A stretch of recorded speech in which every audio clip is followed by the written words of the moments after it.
And today we have a featured speaker, Curt Osterhoudt. Osterhoudt. Good Right? enough. It's like overhaul, right? Osterhoudt. Osterhoudt. There you go. Osterhoudt. It's a tongue twister, I know. No, There's not going to be Blue. a quiz at the end. Yeah. and he's going to be talking on railroad history of Ventura County. And he's coming all the way here from Santa Susana, and we appreciate him coming. I'd like to make, before next week's speaker will be Chief Andrew Salinas, will be next Saturday's speaker. And he's going to talk on the state of the cannabis in Port Hueneme. That should be very interesting. If you got any gripes, you're going to be here. Laura's definitely planning on being here. That's good. So, Curt is he works at the Santa Susana train depot, and it's located right on the Santa Susana Pass Road down at the bottom, and it's well worth going to visit. And were you in Vietnam? No, Oh, he I was dodged in- that one. I was in the service from 68 through 67 through 69, but didn't You make ended up it in over. Germany, Deutschland? No, I was actually in Korea. Wow. Yeah, when the Pueblo was seized, that's my claim. I to remember fame. that. Yeah, Pueblo was the intelligence ship. that's correct. And they had all our ships down in the Gulf of Tonkin, and they couldn't do anything. You know, I got a little trivia here, if you don't mind. The Pueblo, which was an intelligence gatherer, the Navy had a number of intelligence gatherers, but most all of those AGTRs were under the command of the National Security Agency. But the Pueblo, and I think one other one, were the responsibility of the Navy. And so when the Koreans took the Pueblo, they brought it into port, and they had all this crypto gear inside of the thing, and there was some Russians waiting at the gangplank, and the Koreans asked them if they wanted to have these KW-7s. And the response from the Russians is, "We already have them." Isn't that something? Yeah. All right, that's my trivia for the day. So, we'd like to welcome you, Curt, and you can start, and I'll sit down All right. and I'll talk.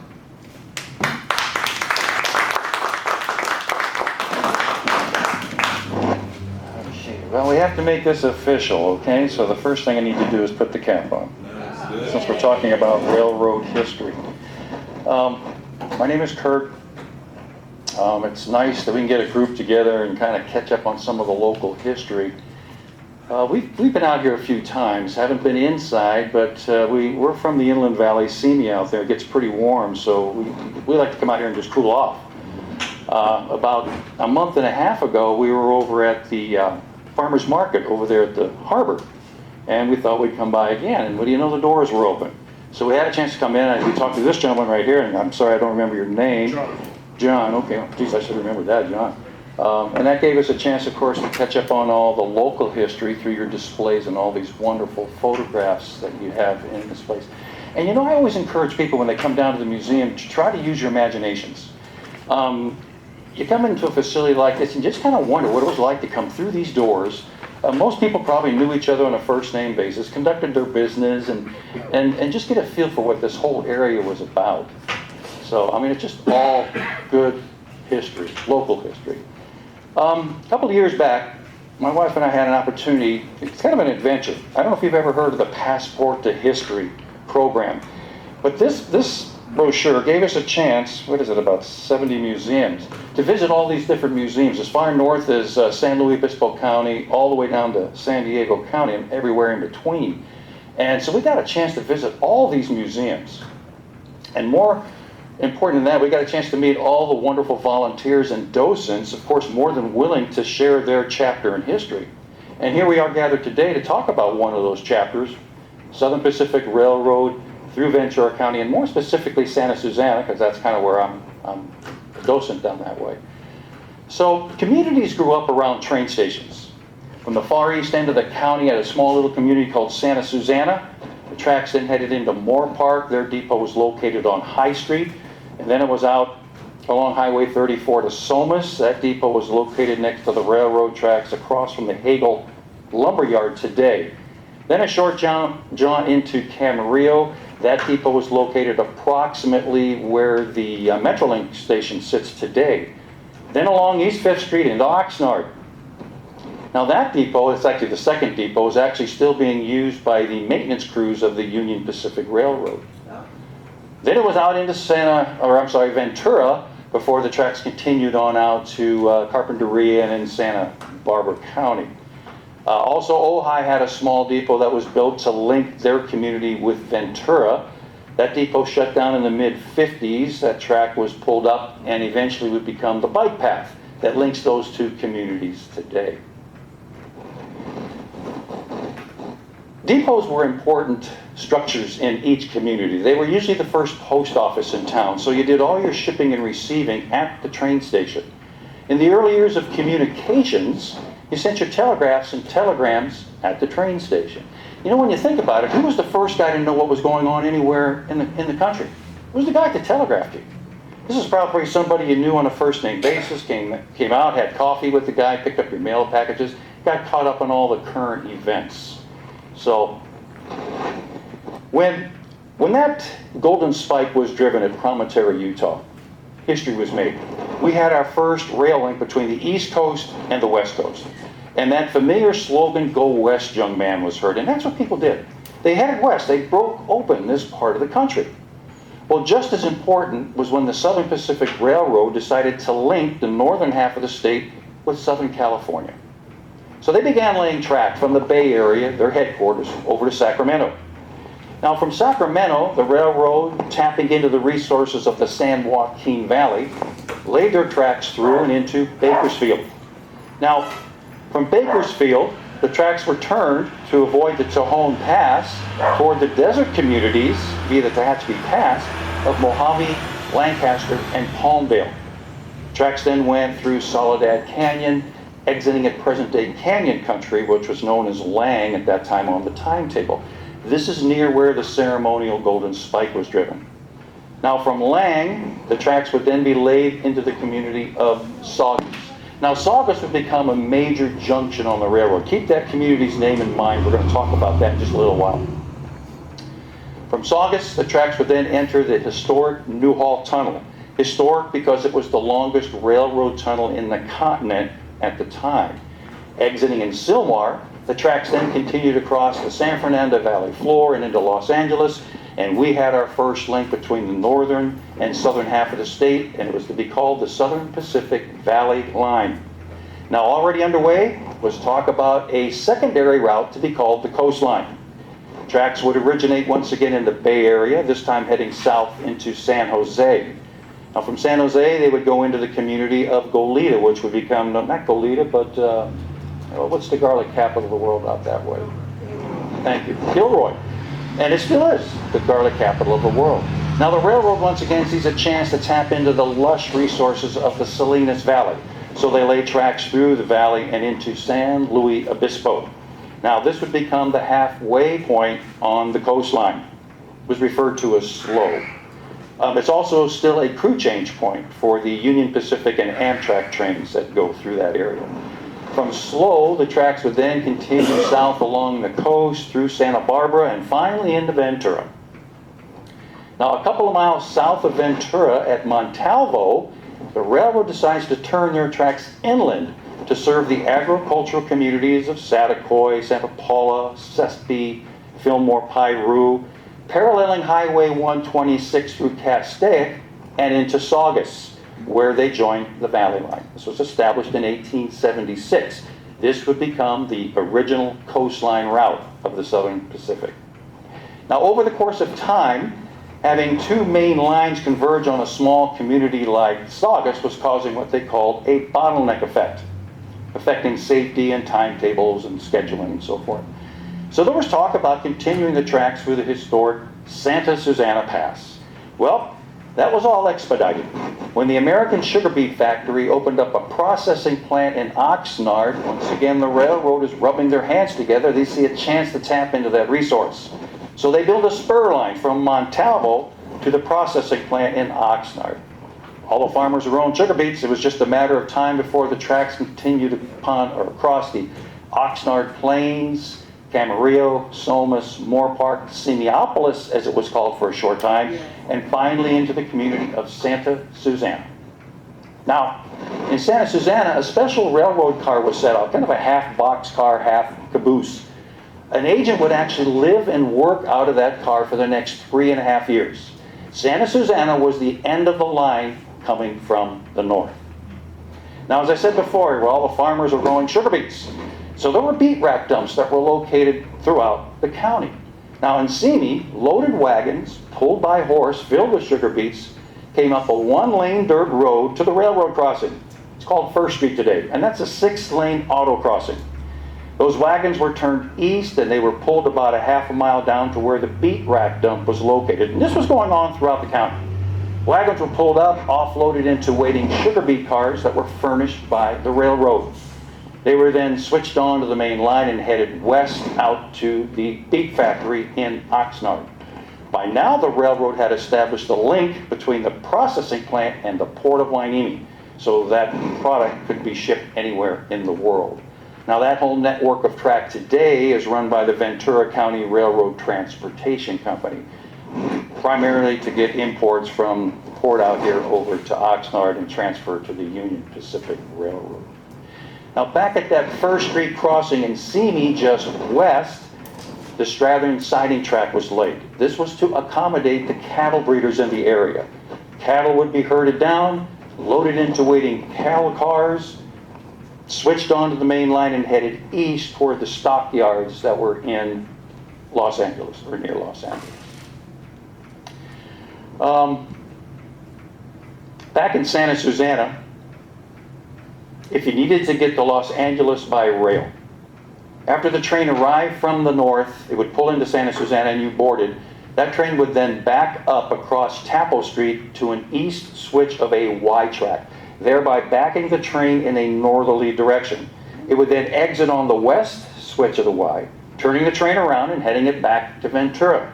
When it got to Montalvo, it was switched on to the original coastline tracks through Piru and into Saugus. So, if you had a half a day and about $1.75, you could get to Los Angeles by rail from Ventura County. That would all change, 1904. All-day picnics were planned at the portal of tunnel number 26 at the base of the Santa Susana Mountains. People wanted to watch these trains enter and exit this tunnel. This was a historic event for the county and the railroad. We now had a straight shot into Los Angeles. So, it would become the faster, safer, quicker route, and it was called the Southern Pacific Coastline Route. Now, those tracks through Fillmore and Piru were relegated to second-class service, usually or used mostly to pull citrus out of the Heritage Valley, that would become known as the Montalvo Cutoff. Now, after that connection, of course, we no longer had to back trains into that Y track, so the west switch of that Y track was pulled up. But the east switch was left in. That track was extended in a northerly direction across Cochrane and Palm Street, which is present-day Alamo, and turned into the Tapo Citrus Association plant run by Sunkist, and that was established in 1917. It would last through the 70s when the building finally came down. It is now approximately where our DMV building sits today in our valley. The track that went up to service that line also came out. That is now called Tapo Canyon Road. Now, in Santa Susana, the railroad decides to build a more permanent structure. It was completed in 1903 and sat on LA Avenue, 550 feet east of Tapo Street today. It sat there for a number of years. Now, there's a couple of dates I want to pass along to you. There were two presidents, William McKinley and Theodore Roosevelt. Now, they both boarded campaign trains in the Bay Area and headed south. They were met in Ventura by Thomas Bard. He was the senator that represented the state of California. Both presidents were hosted in his mansion that evening and then boarded campaign trains the next morning and headed south into Los Angeles via the original coastline tracks. Now, Thomas Bard, in part, was also responsible for the construction of the port of Hueneme. His mansion was taken over in 1942 and used as officers' quarters during the war years, donated back to the Historical Society, and is available for tours on the Navy base. That's one of the better museums, at least in my opinion. Now, back in Santa Susana, a couple more dates. 1958. Trains were no longer scheduled to stop in Santa Susana. However, if you needed to get on a train, prior to its arrival, the agent would go outside and he would wave a green and white flag, indicating to the crew there was a fare to be picked up. We became known as a flag stop. Now, that would all stop in 1965. Trains were no longer scheduled to stop anywhere in Ventura County except Oxnard. The railroads were losing a ton of money running passenger trains. People were climbing in their cars and flying to all these different locations. Like I said, the railroads were losing a heap of money. All the money being made now on the railroad was, of course, the movement of freight. And Amtrak resurrected all that in 1971, and it's the only reason that we can take a passenger train anywhere in our country today, because of Amtrak. Back in Santa Susana, it was 1974. Charles Monroe, the last agent to work at the depot. He steps outside to hand up his last train orders, and I find this so very ironic. It was a sugar beet train. Boy, that's just how history works. Very kind of a moving moment for him to hand up those train orders to that sugar beet train. When he does that, he locks the office for the very last time, and the depot shuts down for good. Now, it's scheduled to be torn down, like 95+% of these stations along the main route. They don't exist anymore. But there was a movement in our valley, a rally to save the depot, and by golly, it worked for a change. The Park District steps in for $1.06. And you all know tax back in those days, of course. But the issue is it needs to be moved off of railroad property as soon as possible. That happens a year later in 1975. The depot sliced in 3 sections.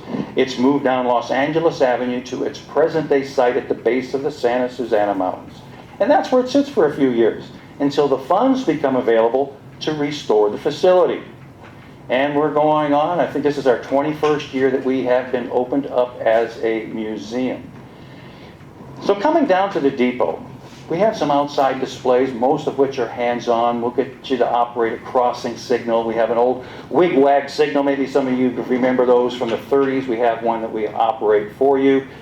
We also have a double-bladed semaphore signal. Now, these were used on the main line to let the crews know what conditions, of course, they had ahead of their train. And we can operate all that for you. Give you a good feel for what railroad operations were all about.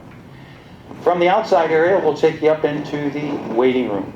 And when you walk into the waiting room, you'll be standing on the original floors, the walls and ceilings. All the benches where people sat waiting for their trains are original to the 1903 construction of the depot. So, through photographs on the wall and some of the things that we're discussing today, we kind of get you caught up on some of that railroad history and general history in the area also. Lots of photographs of the county and, of course, our community of Santa Susana.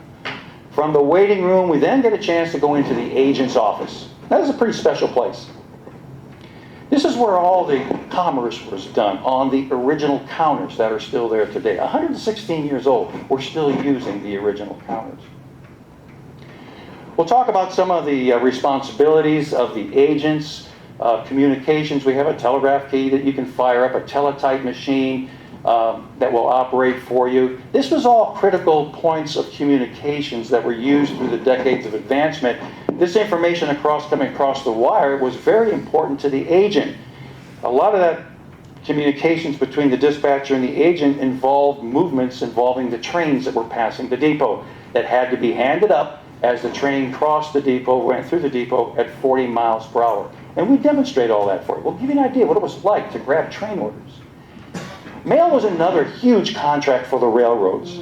The fast mail train. Now, this is a classic. We're talking about a train that was doing 70, 75 plus miles per hour, and it didn't stop. You figure, in those days, you had your cards and letters all written out, and you put stamps on them, you took them over to the post office. Well, all those cards and letters would eventually end up in a mail sack, and we have all this on display. Before the mail train got there, of course, the agent on duty would have to take that sack of mail out and attach that sack to a mail crane, which was on the opposite side of the tracks as those train order poles that I was talking about earlier. So when this train came through the depot at 75 plus miles per hour, it would yank that sack of mail off its speed, swing that sack of mail into the RPO car, Railway Post Office car. 75 plus miles per hour. This is a very violent transaction. Now, who works inside of a railway post office car? Postal employees. So while the train was in motion, they expedite the service. He opens up that sack of mail and they sort the mail.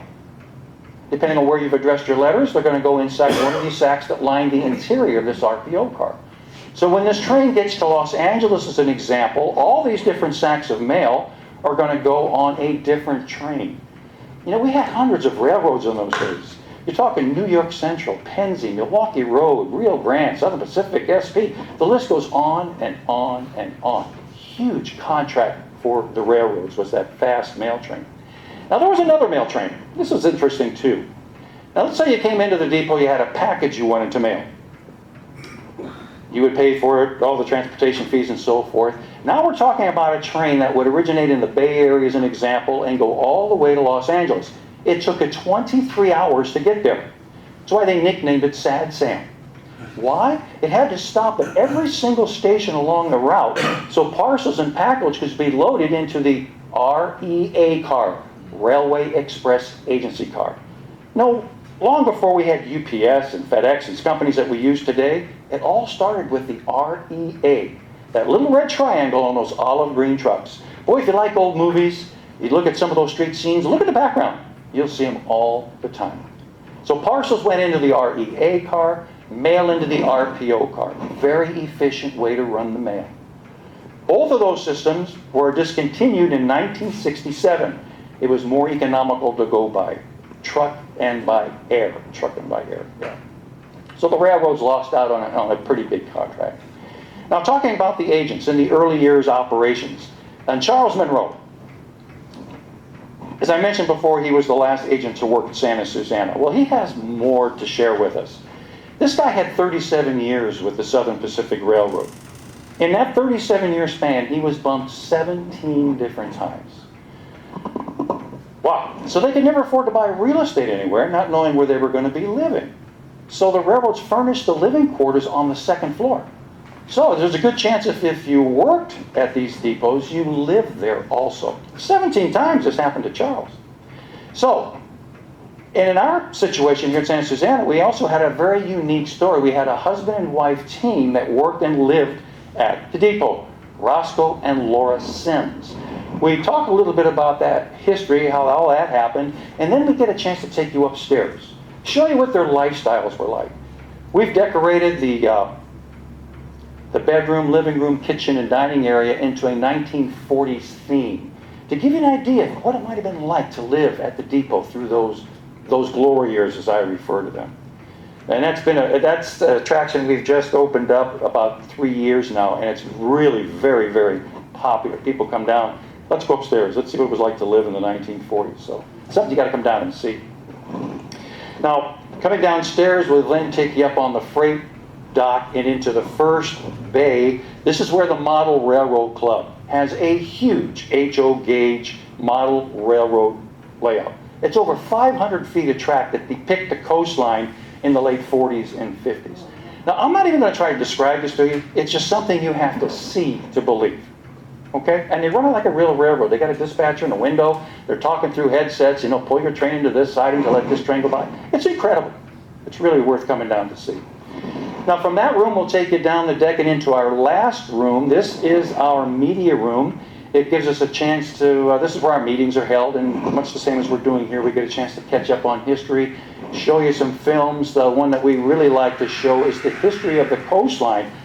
More about the coast daylight trains, of course, that went through this area from 37 right up until the 1970s, the coast daylight train. We also have a huge Lionel display on the wall. Of course, Lionel was very popular. Maybe some of us can recall in the holidays back east, particularly, all the big department store windows had railroad displays. And most of them were either Lionel or American Flyer, which was their biggest competitor. And we have a huge display on the wall. It's really nice to see. We also have some Corriganville memorabilia. Now, why do we get involved with Corriganville? Well, we actually had a diorama that was donated to us, 8x4 model of the ranch. So before I go any further, I'm kind of curious. How many of you remember the Corriganville Ranch? Oh, that's pretty good. Now, do you remember ever going there? Okay. Well, there's a ton of movie history back there. The ranch is located about a half a mile from where the depot is, and because we have all this memorabilia, it gives us a chance to talk about all the movie magic that was going on back there at that ranch in those early years. So we have a lot of photographs and some things that we can share in that regards. Now from that room, we'll then take you out to the tracks or the street side of the depot. We have a 1929 Chevrolet Orchard truck that's out there, completely restored, that was actually used in the fields of Saticoy in the 1930s. So we've got a nice street scene out there with a lot of freight on the bay, giving you an idea of what all that looked like. Because freight would have been delivered to the street side, processed through the depot, and then loaded into waiting boxcars on the track side, and then switched onto the main line and hauled out of Santa Susana. From that location, we'll then take you up a small path to the conical concrete phone booth. Now, these were located every so many miles along the main line. Crews would be instructed to go to a certain milepost where these conical concrete booths were at. They would be instructed to go inside, pick up the phone, and talk to the dispatcher and find out what conditions, of course, they had ahead of their trains. Ours was used in 1921, and it was actually located at the portal of tunnel number 26. Now, back in the 80s, I'm a huge railroad fan, and I used to take pictures all over the state, basically, with my kids and so forth. And I was back at that portal of the tunnel, and I actually have a photograph that I took where that booth was still sitting next to the railroad track. When they were through with that booth, they didn't take it anywhere. They just kind of rolled it over to the ditch, out of sight, out of mind type of thing. Well, I was hiking back there, I don't know, 5, 6, 7 years ago, and that phone booth was still there. Yeah, there was some graffiti on it and so forth. But I was a docent with the train station, and Tom and I, he was the director at the time, talked about, I wonder how we can get that phone booth moved over to our museum, because it's a big part of history. Metrolink maintenance crews volunteered to go over there. This guy, John, I'm still in touch with him. He was at the depot last week. He was in charge of the maintenance crew. He shut down that main line for about a half hour so we could get that concrete booth onto his tractor across the railroad tracks over to where our depot is today. And we've remodeled that whole phone booth. You can open it up, give you an idea of what it was like for those crews to go in there and talk to the dispatcher. So I think we might hold a record. We had the Cub Scouts out there one night, and we got 7 scouts inside that phone booth. Tom closed the door, and there was nothing but screaming and hollering, "Get us out of here!" So that was a lot of fun that night. So I've kind of given you a basic overview of railroad operations, and I know there's a lot more details. One topic that usually comes up was, when was the most popular time span that the coastline was actually used? And we talk about, of course, the Salinas Valley and all the produce and so forth, but it was really about the war years. It wasn't uncommon to have 25, 30 trains, as many as 40 trains a day on the coastline. You're talking about a base up in Fort Ord, I believe it is, up in Northern California, Camp Roberts, Magoo, Hueneme, Camp Pendleton, all these link into the coastline.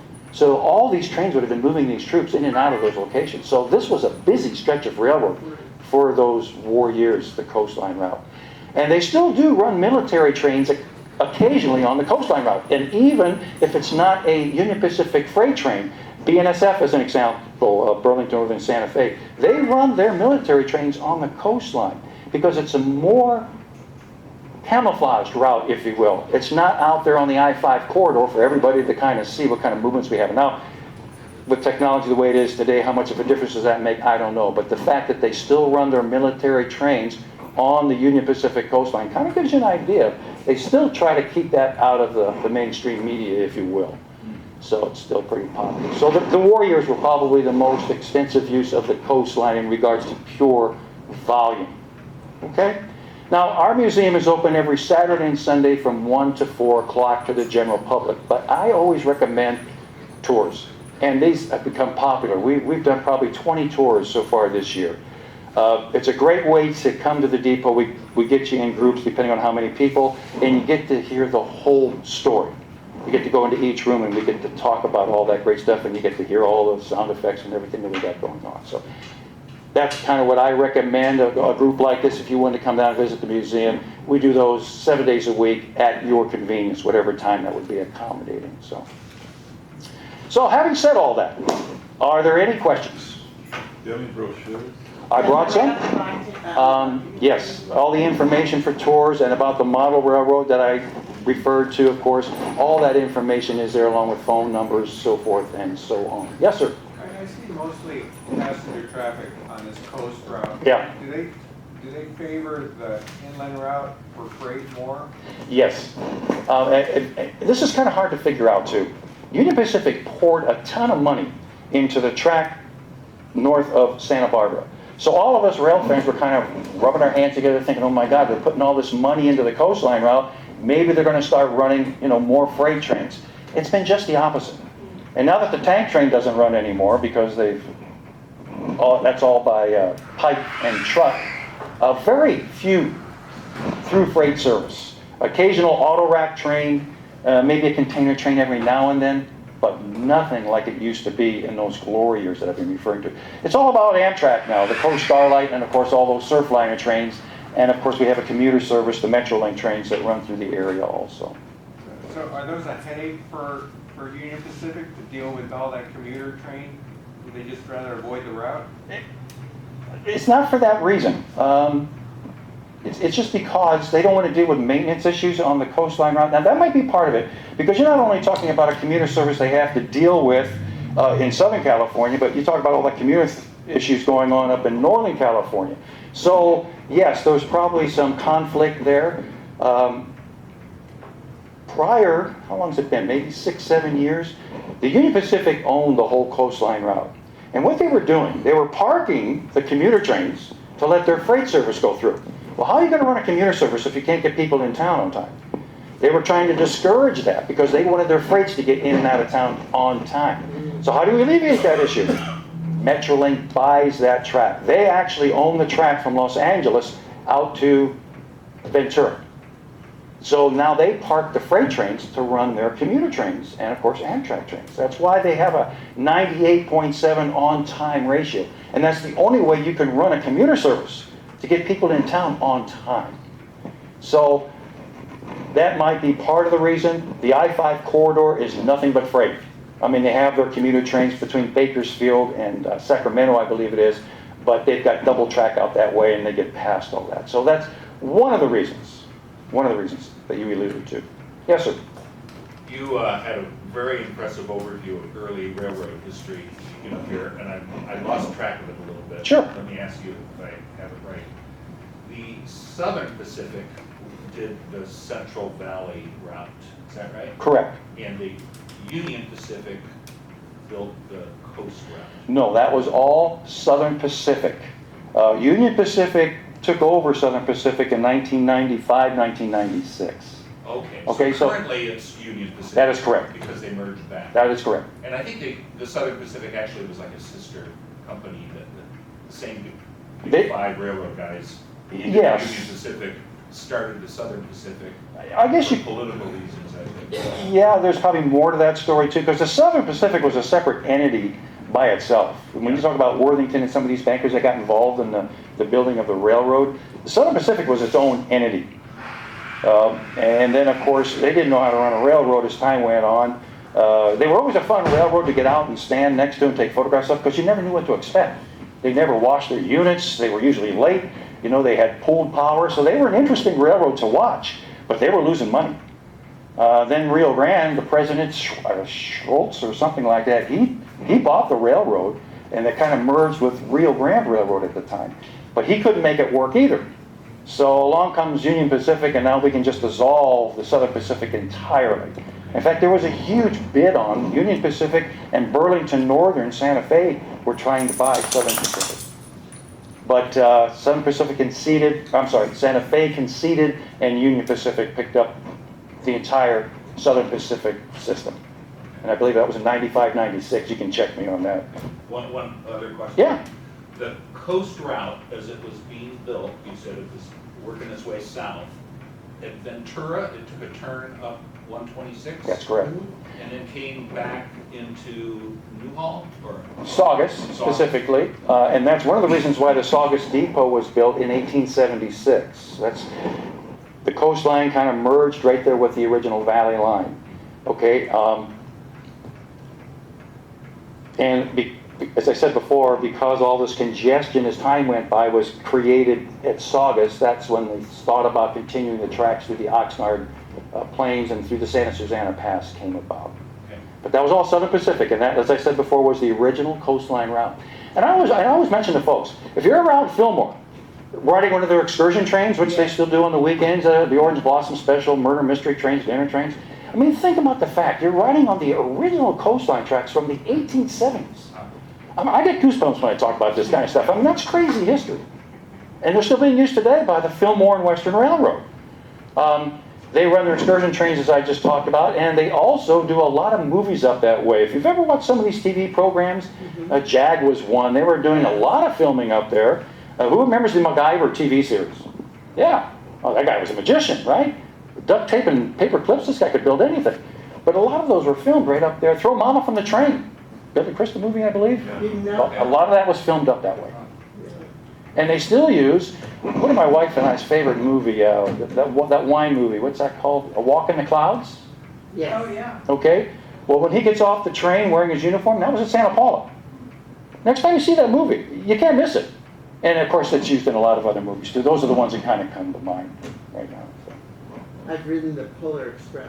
Polar Express, there's another popular train in the winter months. So great questions.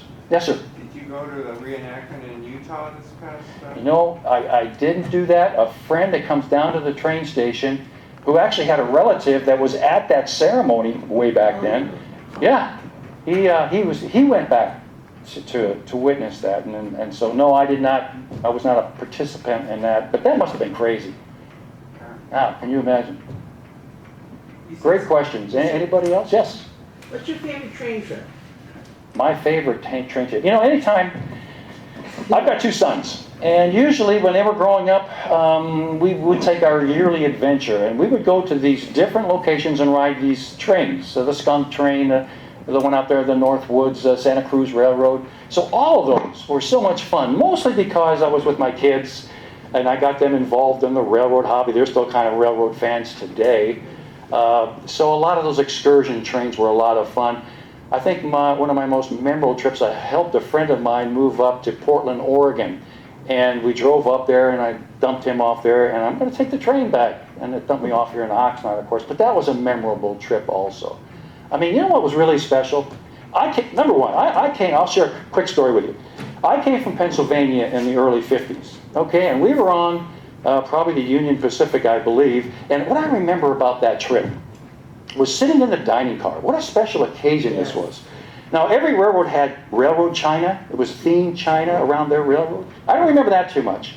But for me, it was sitting there eating my Wheaties or Cheerios, looking out the window, and then it was the clickety-clack of the tracks. Now, you don't have that anymore. That's all welded rail. But that's an image that is, of course, locked in my whole thought process. Traveling, you know, in that time frame, coming out west, being a part of that whole movement, I guess. I don't know if you know about this, but the route along the coast between here and Santa Monica was blocked from the Southern Pacific, developed by the Ringe family in Malibu. It wasn't that the... Started a fictitious railroad. Yeah. And didn't they even start construction along the original PCH highway? Did they ever start construction of that? Yes, I believe there's some photographs, if you get online, that show, it didn't go very far.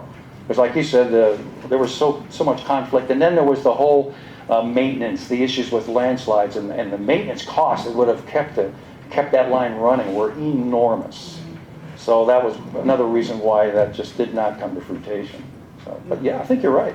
You ever think we'll see a bullet train? Oh, you want a personal opinion? No. I mean, you read about all these issues that are going out there with people not willing to sell their land for these trains that are supposed to do 400 miles an hour. I don't know. The cost, people want to be in their cars, I really don't know. Yes, John? Ask him who's in charge of the train. Who's Today? in charge? A porter, an engineer, Usually the conductor. the conductor? Why? Why? Well, okay. There's one in every crowd, this guy. I know, I'm just kidding you.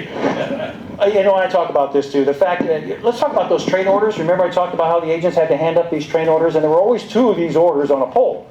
Well, one was for the engineer, so he could grab it and he knew what he had to do ahead of the line. Well, there was that second train order was for the guy in the caboose. Now, the guy in the caboose was the conductor. I mean, the guy in charge of the train was actually riding in the back. The engineer's got enough responsibility. He's running this darn thing, right? So they both had to have those copies of train orders. So the guy in the back, the caboose, was the guy in charge. So maybe you can add to that. Well, I know that they had two sets of Forks. things like this, forks. They had a string in between the two forks. The engineer, because the top one usually was the engineer because he set up higher in the cab of the train. And as he would go by, he would grab those orders. If, say, he missed it or something, the guy in the back, where the caboose was, would take the lower one. That part of that's true. Uh-huh. Now, let me clear that up. Okay. Always two train orders. They both had to have copies. And you bring up a good point. What if one of them missed the train order? That's all fine and dandy. Let's just say the guy in the back misses his train order. He can call up Joe in the front and say, hey, I missed my train order. What do we need to do in Chatsworth? That's all fine and dandy until something goes wrong. Now the railroad wants to know who are we going to fire. That train order was your contract. If you did everything that train order said, you were golden. You wanted that piece of paper. And if you did miss it, he would call the engineer and say, look, I missed my train order. He would stop the train, and if he missed it, he would have to climb down and walk back to the depot.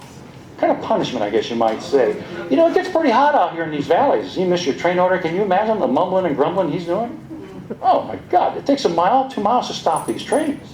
So they didn't miss them very often, but they both did have to have a copy of train orders.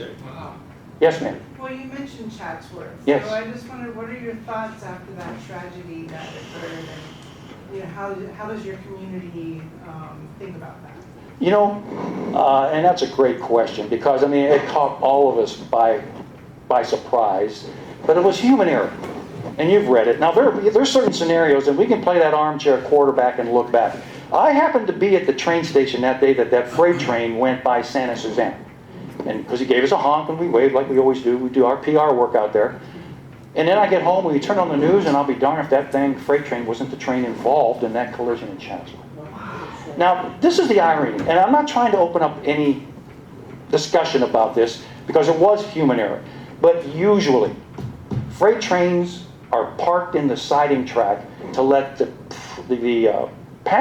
priority trains, passenger trains, go through first. So when I think back at this, I'm thinking, why wasn't that freight train held at Chatsworth like they usually do? But I hear some of this chatter. If you have a scanner, you can listen to the dispatcher talking to the engineer. Well, the engineer talks to the dispatcher, hey, look, we got plenty of time. I can get this train into Chatsworth. Don't worry about that. And sometimes that dispatcher will buy into that. Now, I'm not trying to create any sort of friction with this conversation we're having right now. Why wasn't that freight train held in Santa Susana and let that Metrolink train go through, and then everything would have been fine? And usually it is fine. But here's this guy texting or falling asleep, whatever the issues were. He rolls right through that red signal. We didn't have all this train control that you're talking about today. The whole push-pull subject comes into view, and why don't they turn trains around because of the cost and so forth and so forth. So a lot of that talk comes up between rail fans and just the inner workings of our museum. But what you read in the paper, of course, it was just a mistake, it was a tragedy, and then we get past it, of course. Or you try to get past it anyway. So I hope I answered the question. Yeah, you did. Yes, sir. Yeah, just to bring back to a lighter note, when you talk about the clickety-clack on the tracks, Yeah. just yesterday I was looking at a drumming demonstration on the shuffle beat, ba-bum, ba-bum, ba-bum. And this guy's theory was, you know, Chicago blues, that's the foundation of Chicago blues. You had all these guys coming up from the Delta on the train, hearing that rhythm, pa-pum, pa-pum, pa-pum, and that's where Chicago blues came from. I'll be darned. Some more trivia. Don't we love trivia? It all kind of ties in. Yes, sir. So how did they get away from that jointed track? I mean, didn't they need that for expansion and contraction? I mean, how they weld it together, how does it expand and contract? And you know what? That's a good question. I can't give you the scientific features of all the expanding and so forth. I do know when it makes your trip a lot nicer. You don't have to listen to that. It's less wear and tear on all these railroad cars, the wheels and so forth. Because if you'll hear a flat wheel every now and then, like clunk, clunk, clunk. Can you imagine going all the way to San Francisco having to listen to that? Oh my God. So that alleviated that issue. As far as the expansion goes, of course, I'm standing near the tracks when I'm at the museum, and you can always hear these trains arriving. The rails are actually singing. You know, they have that squealing sound. And the train could be an eighth of a mile down the track, but you know it's coming, even if you don't hear it. And these trains are so quiet nowadays because the power's in the back. So they sneak up on you. So you hear the singing of the rails, as we call it. As far as the expansion and contraction goes, I'm not quite sure how that works and why it doesn't affect the rails more. I do know that they have these, once a year or so, they'll run these X-ray cars, and maybe you've seen them go through the Oxnard and so forth. Union Pacific has this beautiful train, and they X-ray all the track, you know, from location to location, to make sure that there's no wear and tear and things that could create problems, you know, down the line. And that's something they do on an annual basis, X-raying the roads. Yes, John? Just want to interject something. As a kid, I used to have to go down to the Oxnard station with my grandfather to pick up registered mail off the trains. And so while I was there, usually I'd go down and talk to the engineer. Well, one day the engineer invites me up into the cab. Oh, yeah. And he's showing me inside the cab, and he goes, "Would you like to call your mom?" Okay, well, where's the phone? He goes, "It's right here." It was inside the engine cab, and I says, "Well, where's the dial?" "You don't need a dial. Just say the phone number in the phone." And when I call my mom, this is in the 50s now. This is inside the train engine cab, no wires, you know. And All radio. Yeah. And I just said the number. My mom picked up. Of course, she wanted to know where in the hell I was. You're where? You know, where's your grandmother? No. You're not causing any trouble, are you? No, yeah. But no, I mean, the technology even back then was just something amazing, you know. Yeah. Okay, yes. Are you from Altoona? Altoona. PA. Yeah, that's the famous horseshoe curve, of course. Right. And there's a museum that sits in there that I'm dying to go back maybe someday when we... Yeah, my dad took us there when we were little kids, and it made such a huge impression. He was Yeah. a big train- It is a train fan. 4-track main line. It makes that beautiful horseshoe curve. Yeah, I'm familiar with it, but I've never been there. Never been there. Is that a wrap? Okay. Is that you a certificate of appreciation? Oh, Suitable oh. for free. You can have that. Thank you. I think Mary wants to talk to you afterwards. Oh, okay. We have a big event coming up. Not a big event, it's just a special event that's coming up at the end of the month.